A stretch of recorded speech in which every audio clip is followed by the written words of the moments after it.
नमस्कार शेतकरी मित्रांनो, स्वागत आहे तुमचं आजच्या व्हिडिओमध्ये। आजच्या व्हिडिओमध्ये आपण बघणार आहोत की कर्जमाफीची आनंद वार्ता ही धडकलेली आहे किंवा धडकलेली आहे। कागदपत्र तुम्ही नक्कीच तयार ठेवा, या दिवशी होणार फायदा। तारीख आणि तारीख समोर आलेली आहे, तर बघूया काय माहिती आहे ती।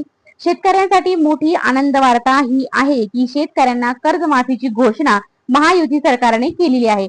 मुख्यमंत्री देवेंद्र फडणवीस यांनी सुद्धा या विषयीची माहिती दिली आहे। आता ती तारीख समोर आलेली आहे।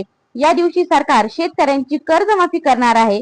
काय आहे ती मोठी बातमी आणि काय आहे ते अपडेट ते आजच्या व्हिडिओमध्ये जाणून घेऊया। त्यासाठी व्हिडिओवरती शेवटपर्यंत नक्की राहा, कारण की काय अपडेट आहे हे मी तुम्हाला व्हिडिओच्या शेवट सांगणार आहे। आता राज्यातील शेतकऱ्यांसाठी कर्जमाफीची आनंद वार्ता आहे। आता प्रत्येक शेतकरी हा कर्जबाजारीच असतो, पण शेतीवरील जे कर्ज असतं किंवा शेतकऱ्यासाठी जे कर्जमाफी येते या कर्जमाफीमुळे शेतकऱ्याला खूप असा आधार होतो। म्हणजे बऱ्यापैकी आधार, चांगल्यापैकी आधार हा शेतकऱ्याला मिळत असतो।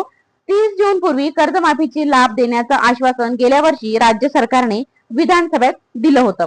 बच्चू कडू यांच्या आंदोलनानंतर मुख्यमंत्री देवेंद्र फडणवीस यांनी याविषयी घोषणा केली होती की त्यानुसार या वर्षी राज्याच्या अर्थसंकल्पातही याविषयी तरतूद करण्यात आली।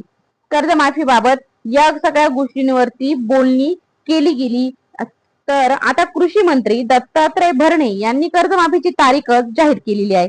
त्यामुळे शेतकऱ्यांनी कागदपत्र तयार ठेवणं आवश्यक आहे। तर सरकारने वेळोवेळी दिलेल्या सूचनेनुसार आणि नियमांनुसार त्यांची पूर्तता करणे आवश्यक आहे। सगळ्यात महत्त्वाचं म्हणजे ऍग्रीस्टॅक वर नाव नोंदणी आणि केवायसी प्रक्रिया पूर्ण करणं आवश्यक आहे।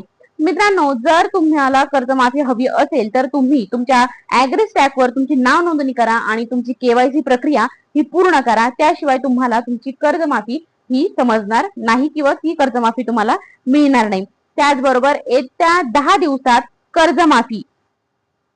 राज्याचे कृषी मंत्री दत्तात्रय भरणे यांनी आज शेतकरी कर्जमाफी विषयी मोठी घोषणा केली की अहिल्यानगर जिल्ह्यातील चौंडी येथे राजमाता पुण्यश्लोक अहिल्यादेवी होळकर यांच्या 301 या जयंतीच्या कार्यक्रमात त्यांनी येत्या 10 दिवसात कर्जमाफी केली जाईल असं जाहीर केलंय।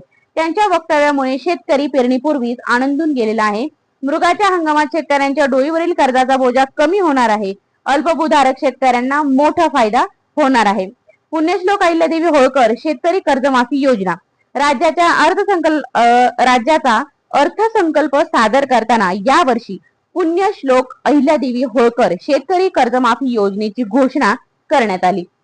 मुख्यमंत्री देवेंद्र फडणवीस यांनी योजनेची घोषणा केली।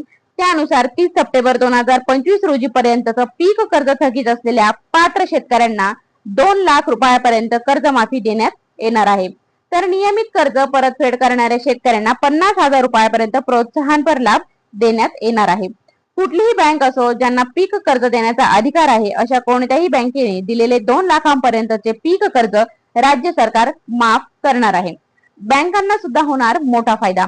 राज्य सरकारच्या कर्जमाफीचा केवळ शेतकऱ्यांनाच नाही तर सरकारी बँका आणि राष्ट्रीयकृत बँकांनाही तसेच पीक कर्ज देणाऱ्या पतसंस्थांना मोठा फायदा होणार आहे आणि नक्कीच होऊ शकतो। कारण सध्या अनेक जिल्ह्या मध्यवर्ती सहकारी बँकांची आर्थिक परिस्थिती खालावलेली आहे। त्यांना पीक कर्जमाफीचा मोठा फायदा होईल। त्यांचे येणे मोठी थकबाकी वसुली होईल। शेतकऱ्यांच्या खात्यावरील कर्ज माफ होणार आहे। थकीत कर्ज शासन भरणार असल्याने बँकांची वसुली होणार आहे। त्यांची आर्थिक परिस्थिती सुधारणार आहे। तर थकीत कर्ज खाती निरंक होणार असल्याने बँकांची पत सुधारणार आहे, हे मात्र निश्चित आहे। तर मित्रांनो, शेतकरी मित्रांनो, आपल्यासाठी ही बातमी खूप महत्वाची आहे की आपल्याला जून महिन्यापर्यंत 30 जूनच्या अगोदर कर्जमाफी ही मिळणार आहे। आणि आता आपल्याला हेही कळलेलं आहे की येत्या 10 दिवसात सुद्धा कर्जमाफी मिळणार आहे। तर ही अपडेट आपल्या समोर आलेली आहे। व्हिडिओवर शेवट राहिल्याबद्दल खूप खूप मनापासून तुमचे धन्यवाद। अजून चॅनलला नक्कीच फॉलो करा की जेणेकरून तुम्हाला कर्जमाफी, पीक विमा योजना याबाबत सगळे अपडेट तुम्हाला नक्कीच जाणून घेता येतील। आणि चॅनलवरती नवीन असेल तर चॅनलला सबस्क्राईब करा। धन्यवाद।